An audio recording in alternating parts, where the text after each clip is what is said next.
This is TWiT. Amanda had a scoop that I thought was really interesting. I kind of want to mention this. It looks like you saw an email or from Instagram that Instagram is going to launch a Twitter clone.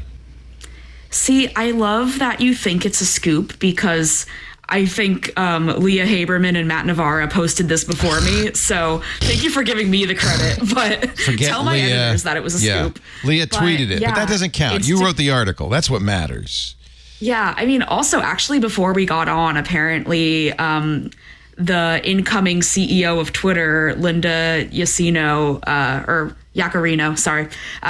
She just retweeted the TechCrunch tweet of that article. So thank you for the traffic, Linda.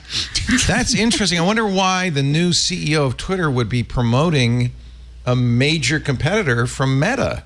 Well, she said, I think she said like game on or something was her comment. It's like the welcome. Right. Seriously. Like Instagram is validating the market by entering it. Yeah. I think our belief in rational behavior by anybody running the company that is Twitter these days might be overestimating.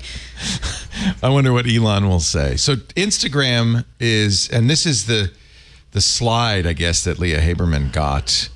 Instagram is going to launch them. It looks a lot like Twitter. It's text-based, right? Not photo-based.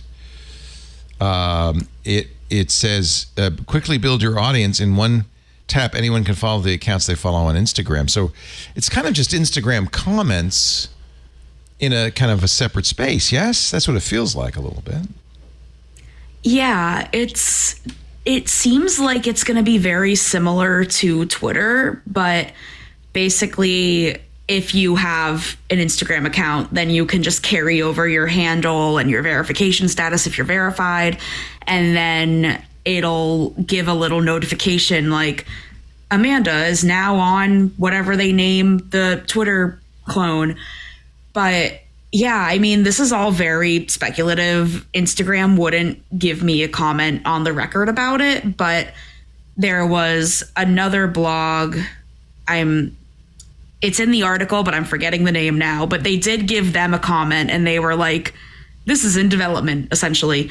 But it is interesting that they're being hush-hush. However, I did see an email that they sent to a creator where they're basically trying to get, like, big-name creators, actors, athletes to just get on the platform from the get-go, because that's kind of what drives growth. Yeah. If people are like, oh man, LeBron is over here. Sure. That's totally what made Blue Sky kind of explode, was suddenly some big names like AOC. She follows me, which it's an honor. She's never engaged with any of my Blue Sky skeets. That's what they're called officially. But she does follow me on there, and it's an honor and a privilege that I am. I'm afraid she's going to unfollow me and then I'm going to feel bad. So just say nothing. Say nothing. So the new the blog you were talking about is Money Control, rather. Yes. And they say it's going to be called either, it's codename P92 or Barcelona, neither of which will be the name, I'm sure. Yeah. Meta said in a statement to Money Control, we're exploring a standalone decentralized social network for sharing text updates. We believe there's an opportunity for a separate space where creators and public figures can share timely updates about their interests. Yeah, we call it Twitter. We believe there is an opportunity and has been. It's interesting, though, they say decentralized, because you don't think of Instagram as decentralized in any way. Nope. Your article says it will, well, actually, this is from the slide, it will be compatible with other apps like Mastodon. That doesn't mean we'll be on the Fediverse necessarily. I don't know what that means.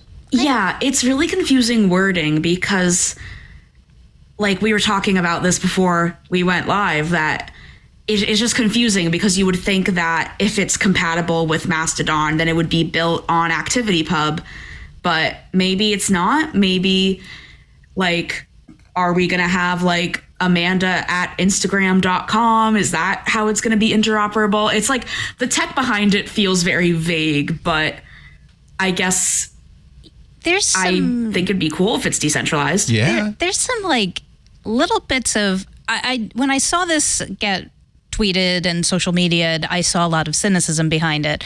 But as we're talking about it, I actually think there's some little sparks of a good idea here, but it really feels like not enough meetings have actually happened in the company to work this all out, because I think it's actually really interesting if Instagram has something that is their own community that they foster and they moderate and somehow monetize, but that they're using a technology that's less proprietary. Like, that's really interesting, but that is a fundamental shift in the way that a Facebook property has operated. So it could be a really big idea, but that's got to kind of happen from C-level suite type things, because it fundamentally re-architects the company. Well, we don't know where this slide is from, and it may be that the people who are doing it know more than the people who made this silly slide.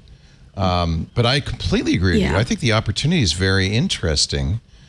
If anybody were open to new ideas at this point, it would be Meta, right? Because their bet on the metaverse has not been hit. I think individual employees at Meta are very bright. No, I'm not. I mean, the mind that thought that was a good idea makes me But wonder. He's chastened now, is he not? Isn't Mark saying, oh, whoops, I should have done AI? I think a mistake also. I don't think they're like walking it back, but I think in the investor calls, like with so many companies right now, it's like everyone just wants to say AI as much as possible when they are reporting their earnings, because they're trying to make the investors happy. But I think I wrote this at some point, who knows where it is, on techcrunch.com somewhere. But like at the last quarterly earnings report, Mark was like, we're not backing away from the metaverse. We're just also focusing on AI. But I don't know. What's your sense of that, Harry?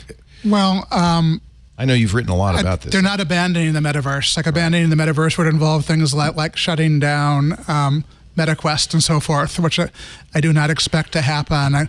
It must be less of a priority, particularly when they have fewer people on staff and are trying to be efficient. Right. I think it would. They fired, 25,000 or something? It seems like it would be a terrible mistake to downplay AI in order to put all your resources into the metaverse. And in fact, Meta actually does have a lot of great AI people who have done. Jan LeCun. They have done a lot of great research, and the next step is to actually figure out how to make that into a better and more successful Meta, which has not quite happened yet, but could. So. And they're not mutually exclusive, no. Right? You could have VR with AI. Then you have VRI. I mean, I think what people kind of feel. What people feel is not French for true, I might point out. So it's not a bad slogan and not a bad nickname. You can use it if you want. Go ahead. I think what That's people too feel clever is for them. I think what maybe almost everybody agrees, whether they've acknowledged or not, is that the metaverse is not like 2 years away, because the hardware we really want for the metaverse is not 2 years away. And in fact, there are just some fundamental things about creating great metaverse hardware that we don't know how to do yet. I foolishly we spent don't know when we will know. $1,600 on the Oculus Pro, which is now $1,000 very shortly thereafter. And it's not $1,600 worth of anything. It's not much better than the HTC Vive or even the original Oculus Rift, which I bought through a Kickstarter sale. Oh, hey, that's a really nice iPhone you have there. You totally picked the right color.